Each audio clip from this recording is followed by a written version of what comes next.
Bookmakers don't just sell odds, they sell dreams, especially on weekends. When everyone is betting, they know exactly how to take your money. Today, I'll explain how they push so-called hot bets, how they change the odds once the crowd jumps in, and how you can avoid being their customer and start betting like a professional. Let's start simple. A bookmaker is not your friend, and they are not predicting outcomes better than anyone else.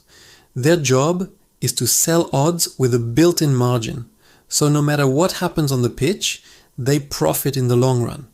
Think of it like a shop. Instead of selling bread or milk, they sell you a bet. And just like any business, they price their product in a way that guarantees profit. That margin is invisible to most players, but it's always there. That is why you cannot beat them by guessing games. You need to find an edge. Now let's talk about the weekends or Champions League nights. That's when bookmakers make the most money. Why? Because casual bettors rush to back the obvious favorites. Everybody wants to bet on Barcelona, on Manchester City, on Bayern Munich. Bookmakers know this. So what do?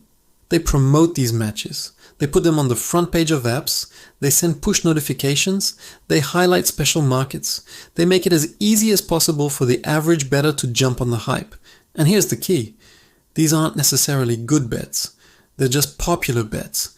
And popular means profitable for the bookmaker. Here's another trick. Odds aren't fixed, they move. Let's say on Friday, Manchester City is at 170. Thousands of people see that, think it's free money, and start betting.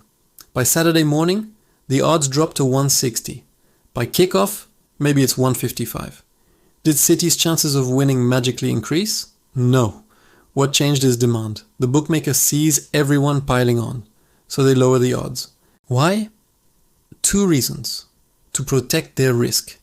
If too many people bet one side, the book is unbalanced. To increase profit margin.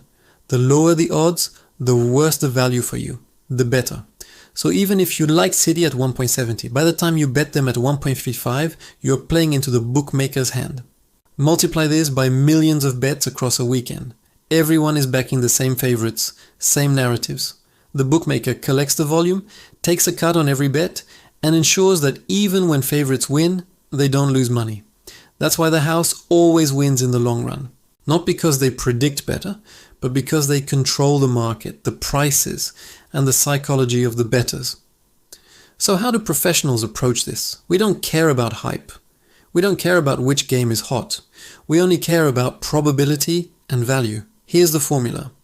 If the true probability of an outcome is higher than the implied probability of the odds, it's a good bet. If it's lower, it's a bad bet, no matter how strong the team looks.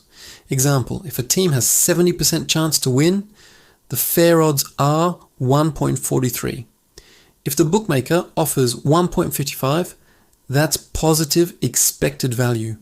You're getting paid more than you should. But if they drop the odds to 1.35, it's a trap. You're paying too much for too little chance. Bookmakers thrive on the weekend because most people follow the hype. They buy the bets the same way people buy lottery tickets. For fun, not for profit. But if you want to make money, you need to flip the script. Ignore the hype, ignore the hot picks, and look for value. That's the only way to grow your bankroll long term. So next time you open your betting app and see those flashy weekend favorites, remember, they're not showing you value. They're showing you what everyone else is buying. Don't fall for it.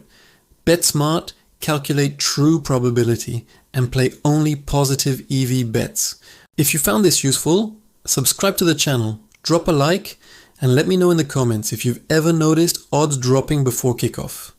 Trust me, once you see it, you'll never look at bookmakers the same way again.